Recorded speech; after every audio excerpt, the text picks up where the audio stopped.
Praise the lord.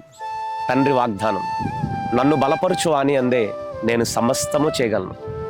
ఫిలిప్పీలకు రాసిన పత్రిక 4వ అధ్యాయం 13వ వచనములో మనల్ని బలపరిచే దేవుడు మనకున్నాడండి.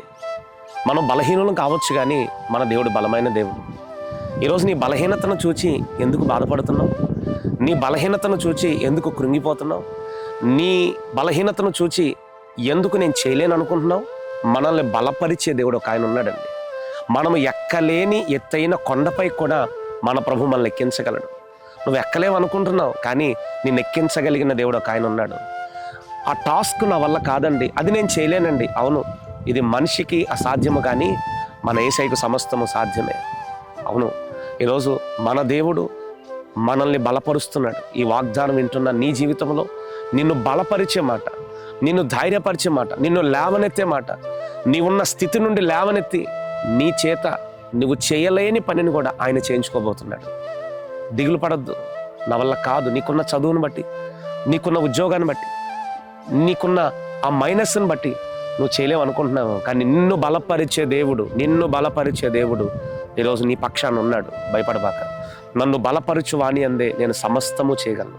అపోస్తలుడైన పౌలు తనకున్న బలహీనతను బట్టి, అపోస్తలుడైన పౌలు తనకున్న వేదనను బట్టి అతను ఇంకా చేయలేనేమో అనుకున్నాడు, ఇక నా వల్ల కాదేమో అనుకున్నాడు. కానీ అలాంటి బలహీనుడిని 14 సంఘాలు కట్టే బలమైన వ్యక్తిగా దేవుడు మార్చలేదా? క్రీస్తుకు ఒక గొప్ప సాక్షిగా దేవుడు నిలబెట్టలేదా? ఈరోజు నీవు కూడా నీ బలహీనతను చూచి దిగులు పడుతున్నావేమో, ఆందోళన చెందుతున్నావేమో, కానీ నిన్ను బలపరిచే దేవుడు ఖచ్చితంగా నిన్ను చేయగలిగిన సామర్థ్యం దేవుడు నీకు ఇవ్వబోతున్నాడు. ఈ వాగ్దానం వింటున్న నీవు ఈ ఉదయకాలమే బలం పొందుకో. కమాన్, ఈరోజులే లేచి నువ్వు బలము పొందుకొని నువ్వు అనుకున్న పనిని చేయటం ప్రారంభించు. నా దేవుడు ఆ పనిని కంప్లీట్ చేయబోతున్నాడు. ఆ పని ఖచ్చితంగా త్వరలోనే నేను ఒక సాక్షిగా నిలబెట్టబోతున్నాడు. ఈ వాగ్దానం నీ జీవితంలో నెరవేర్చునుగాక. ఆమెన్. ప్రార్థన చేసుకుందాం. మహాపరిశుద్ధుడ, ప్రేమస్వరూపి, నా మంచి యేసయ్య, నీ పరిశుద్ధ ఘనమైన నామానికి స్తోత్రం.